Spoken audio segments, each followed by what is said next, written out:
So believe it or not, it's been a couple of years since Mercedes Benz set out on an incredibly important mission. What mission is that, you ask? Well, to make their cars that we all know are incredibly complex, less so. How did they do this? They would shoehorn an electric motor in places that normally wouldn't go. So now that we have the vantage point of time, let's do a living with episode with one of these examples to understand, yes, if they're less complex, but more importantly, does that translate to better reliability over the long haul?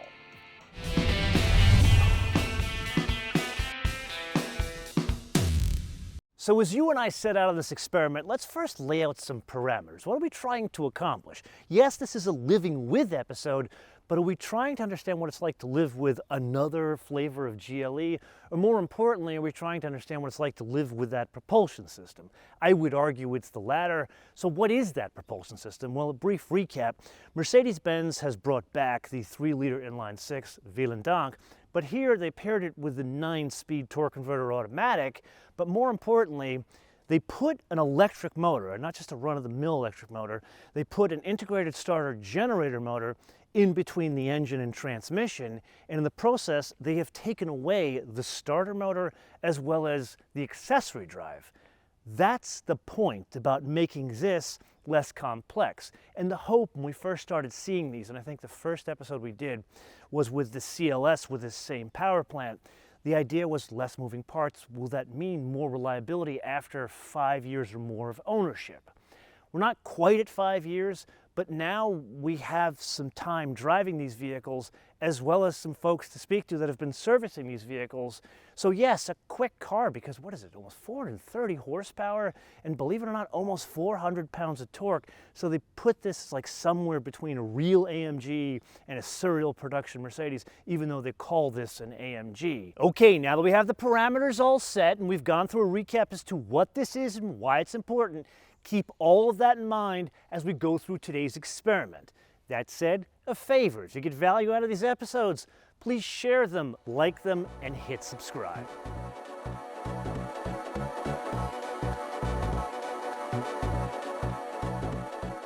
Welcome to stunning Skyline Drive in Portland, Oregon. Now that we have the pleasantries out of the way, just a reminder, this is about 5,100 pounds, or depending on express weights and measures, 2,300 kilograms.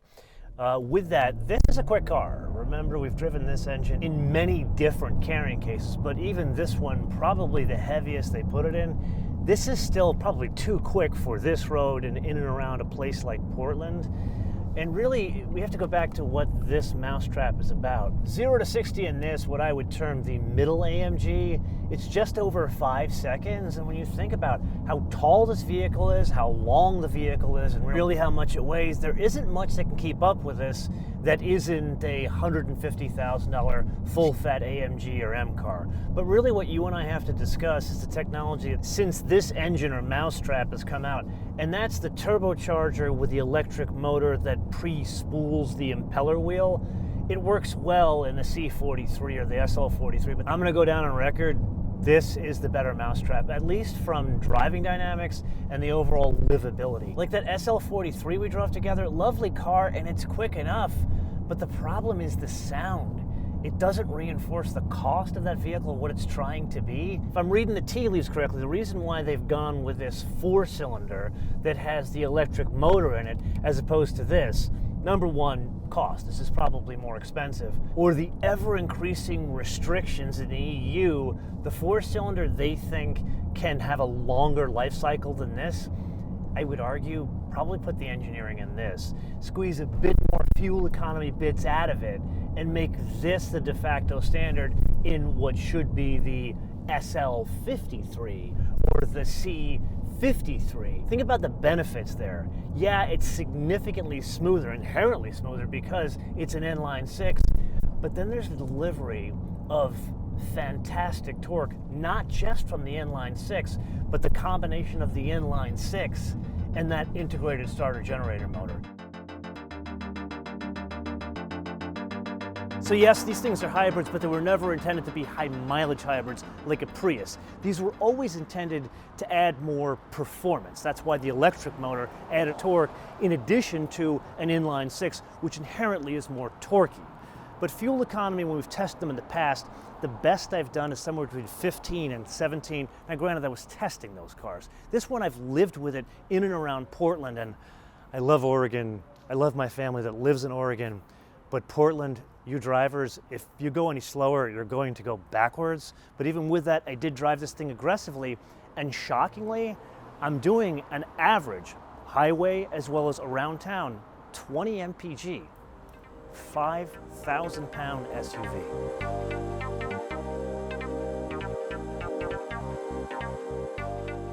So by now, you and I have driven virtually every flavor of Mercedes GLE and GLS. Put another way, any Mercedes that has this paradigm of design of dash. And this is like a cautionary tale of where Mercedes is going. This works beautifully. People like myself that test these cars, we all agree the GLE and the GLS probably one of the best driving SUVs out there, which is great. We already know that. We don't really need to focus on that. However, the interaction, the UX, this, I would say it's kind of the high watermark for a mid-size Mercedes. Why? Because it has toggle switches, but not just for things like the HVAC. It's all of the bits here and then all of the bits down here. So I can control some of the off-road height. I can control the driving dynamic modes. I can control the volume that has a thumb wheel. Now granted, they've got this trackpad I don't love, but it does work very well in conjunction with the UX with the screens, which the kids want these days. And they're customizable here.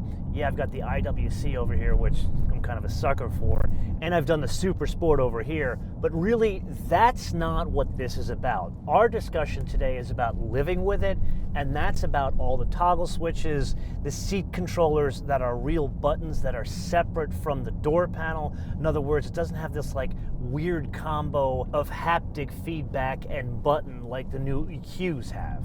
So in other words, my suggestion to Mercedes is let's keep some of this moving forward. Yeah, the whole 56-inch screen, it's a lovely thing to behold, to look at. But how about augmenting that with some of these toggle switches and some of the controls here? But more importantly, it would go a long way to working in conjunction with the driving dynamics, the power delivery. And I would argue this is a big piece of why so many people like me absolutely praise the GLEs and the GLSs.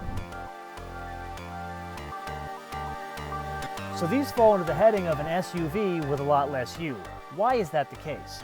Well, in changing the roofline to make an SUV look a bit more attractive and thus removing some practicality, these have replaced many people buying sedans, and as such, there's some things you lose. Like here I've got the seat all the way back. It's unusual. This is not where a 6-footer would sit. This is where an 8-footer would sit.